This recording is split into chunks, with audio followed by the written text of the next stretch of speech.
پہ جاری کرے اپنے ایمان کی آب یاری کرے، دل پہ اللہ کا خوف طاری کرے۔ بسم اللہ الرحمن الرحیم۔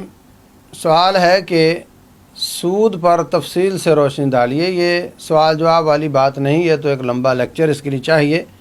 اختصار کے ساتھ میں اس کی چند شکلیں آپ کے سامنے عرض کر دیتا ہوں۔ سود کسی شکل کا بھی ہو، رسول اللہ صلی اللہ علیہ وسلم نے اس سے بڑی ممانعت کی ہے۔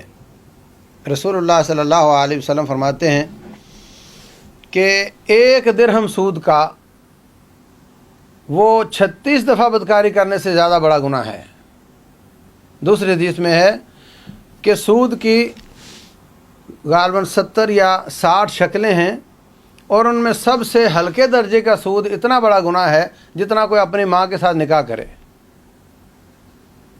اور قرآن حکیم میں اللہ فرماتے ہیں فَإِن لَمْ تَفْعَلُوا فَأْذَنُوا بِحَرْبٍ مِّنَ اللَّهِ وَرَسُولِهِ، اگر تم سود سے باز نہ آئے تو اللہ اس کے رسول کے ساتھ جنگ کرنے کو تیار ہو جاؤ۔ اتنا بڑا گناہ ہے، اور اس کو لینا، دینا، اس کا فارم فل کرنا، اس پر گواہی دینا، یہ سب برابر کا گناہ ہے۔ رسول اللہ صلی اللہ علیہ وسلم نے فرمایا لعن اللہ آکل الربا و موکلہ و شاہدہ و کاتبہ، کھانے کھلانے، گواہی دینے والا اور فارم فل کرنے والا سب پر لعنت فرمائی، اور فرمایا وہم سوا، یہ سارے کے سارے برابر کے لعنتی ہیں۔ اس لیے ان تمام سود کی شکلوں سے بچنے کی کوشش کرنی چاہیے۔ کرنٹ اکاؤنٹ کھولو اگر مجبوری ہو، اور اس میں بھی پیسہ مت چھوڑو۔ اکاؤنٹ کے اندر ہی ایک لاکر ہوتا ہے، اس میں نوٹ چینج نہیں ہوتے، وہاں رکھنے کی کوشش کرو، اور کوئی شکل نکالو اس کو رکھنے کی، ان کے استعمال میں نہ ہوں۔ اور جو سیونگ اکاؤنٹ ہے وہ اسلامی بینک کاری کا ہو یا غیر اسلامی کا ہو، یہ سارے سود ہے، اس میں ایک رتی برابر بھی فرق نہیں ہے۔ جتنا بڑا سود کسی کمرشل بینک کا ہے اتنا بڑا سود ہی کسی اسلامی بینک کا ہے۔ اس لیے، اور یہ اتنی موٹی بات ہے، اگرچہ مولویوں نے لوگوں کے آنکھوں پر پٹی باندھ دی ہے، لیکن تمام بینکوں میں کام کرنے والے اس کو بخوبی جانتے ہیں کہ ان دونوں باتوں میں کوئی فرق نہیں ہے، ان سب سے بچنا چاہیے۔ روٹین میں سونا سونے کے بدلے، چاندی چاندی کے بدلے، گندم گندم کے بدلے، جو جو کے بدلے، کھجور کھجور کے بدلے، یہ 6 چیزیں ہیں، نمک نمک کے بدلے، تو یہ 6 چیزیں ہیں، ان کا کہا کہ آپس میں برابر برابر اور ہاتھوں ہاتھ ہونا چاہیے سودا۔ اب روپیہ کاغذ یہ اصل میں قیمت نہیں ہے، اس کی قیمت پہلے تھی بینک میں، اور وہ کاغذ ایشو کرتا تھا۔ لوگ کہتے تھے ہم سے لوگ سونا چھین لیں گے تو ہم کاغذ لے جاتے ہیں، رسید ہے، چھن بھی جائے تو پیسہ تو محفوظ پڑا ہوا ہے۔ لیکن آہستہ آہستہ وہ شروع والے جو پیسے تھے، آہستہ آہستہ جو پیچھے رسید تھی، ڈپازٹ تھا، وہ کم ہوتا گیا، اور یہ نوٹ ہی قیمت بنتا گیا، جو کہ ایک غلط اور غیر یقینی اور غیر حقیقی کرنسی ہے۔ تو بنیادی طور پر جب آپ کی جیب میں 100 روپیہ آپ نے رکھا تھا رات کو، اور صبح گورنمنٹ نے اعلان کیا کہ ہمارا روپیہ جو ہے وہ 195 کا ہو گیا ہے، تو پوری قوم کے سارے 100 روپیوں میں سے، ہزاروں میں سے انہوں نے 5% چوری کر لیا، آپ کا نکال لیا، کیونکہ اس کی ضمانت گورنمنٹ نے دی ہے، کاغذ خود کوئی قیمت نہیں ہے۔ اس کا نتیجہ پوری قوم بھگت رہی ہے، جب چاہتے ہیں نوٹ کو ڈی ویلیو کر کے تمام چیزوں کی قیمت کو بڑھا دیتے ہیں۔ قیمتیں نہیں بڑھتی بلکہ روپیہ سستا ہوتا ہے، اور بنیادی طور پر یہ سود پر چل رہا ہے۔ اس لیے کہ جب میں آپ سے 5000 کا چینج مانگتا ہوں، میں نے 5000 کا نوٹ دیا، آپ نے مجھے 5 نوٹ دیے، ان 5000 کے نوٹ کا سونا بھی ان کے پاس اور 5 نوٹوں کا سونا بھی ان کے پاس، سونے کی بے سونے کے ساتھ، اور دونوں طرف سے ادھار، جبکہ رسول اللہ صلی اللہ علیہ وسلم نے فرمایا تھا کہ سونا سونے کے ساتھ، ہاتھوں ہاتھ اور برابر برابر۔ تو یہاں ایک بنیادی سود کی بنیاد پڑ جاتی ہے جس میں ساری قوم ملوث ہے۔ یہ بنیادی سود ہے جس کے بغیر چھٹکارا نہیں، اور ہم سب اس میں ملوث ہیں۔ اس سے اگلے درجے کا سود وہ ہے کہ جب آپ کسی کو مال دیتے ہیں، 10 لاکھ روپے دیا اب آپ 10 لاکھ روپے میں محنت کرو اور 10 ایک سال کے بعد 12 ہو گیا، میرا 10 واپس آیا اور جو 12 تھا 2 لاکھ، اس میں سے ایک آپ کا مزدور کا ایک میرا، یہ عین اسلامی کاروبار ہے۔ جبکہ اس کے مقابلے میں نے 10 لاکھ دیا اور آپ نے مجھے 12 دینا ہی دینا ہے، آپ کا 10 بھی ختم ہو جائے، آپ کا سارا چلا جائے، آپ کا آدھا چلا جائے، مجھے آپ سے 12 پورے کرنے ہیں، یہ سود ہے۔ دوسرے لفظوں میں نفع کی پرسنٹیج پر سودا کرنا، معاہدہ طے کرنا کہ جو بھی نفع آئے گا، اگر آپ کو نفع ہوا تو آدھا آدھا ہوگا، نفع نہیں ہوگا تو کچھ نہیں ہوگا۔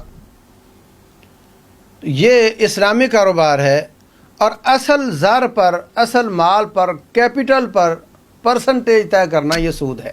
راستے میں ٹرک کھڈے میں گر گیا، لوگوں نے مال لوٹ لیا، پانی میں بہہ گیا، اب آپ کا قصور نہیں ہے، تو وہ میں نے 10 دیا تھا، اس کا 5 بچا، وہ 5 میں لے لوں گا، آپ پر میرا 10 بھی پورا کرنا لازم نہیں۔ تو اسلام نے رزق کو بانٹ دیا۔ آپ کا رب بھی اللہ ہے، میرا رب بھی اللہ ہے، دونوں کی مصلحت وہ چاہتا ہے۔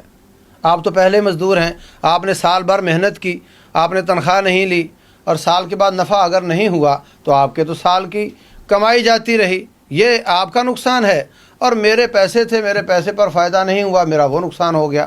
تو پیسے والے کا پیسے کا نقصان، محنت والے کی محنت کا نقصان۔ نہ آپ مجھے کہیں گے مجھے سال کی تنخواہ دو، اور نہ میں آپ سے کہوں گا کہ میرے 10 کو 12 کر کے دو، یا 10 کا 10 پورا کر کے دو۔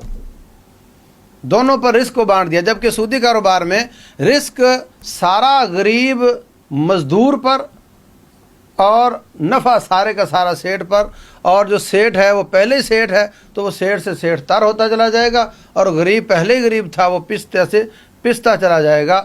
یہ کافر کا نظام ہے، سودی نظام ہے، اور وہ اسلامی نظام ہے۔ یہ دوسرے لیول کا سود ہے۔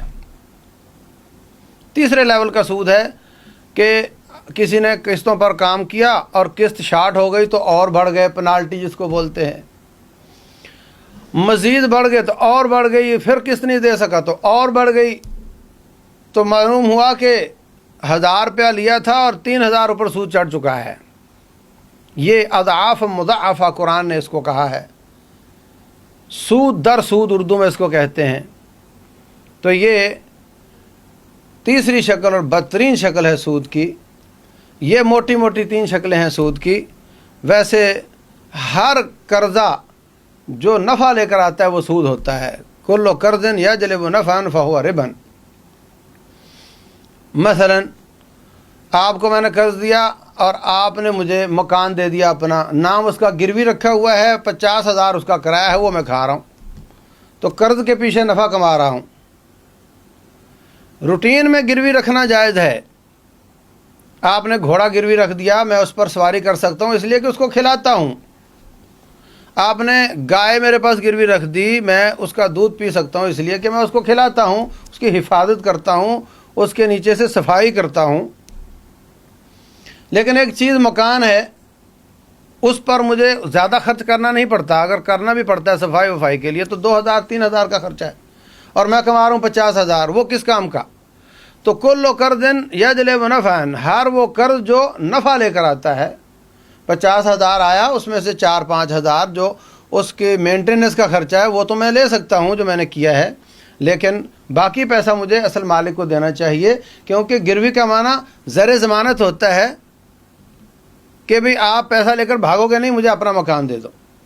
گروی کا مطلب یہ نہیں ہوتا کہ میں اس سے فائدہ اٹھاؤں اور سود کی ایک نئی شکل نکال لوں۔ اسی طرح پرائز بانڈ کی تمام شکلیں یہ سود کی شکلیں ہیں۔ پیسہ آپ دے کر زیادہ لے رہے ہوتے ہیں، وہ اس کو آپ انعام نام رکھ دو اس کا، یا کچھ اور نام رکھ دو۔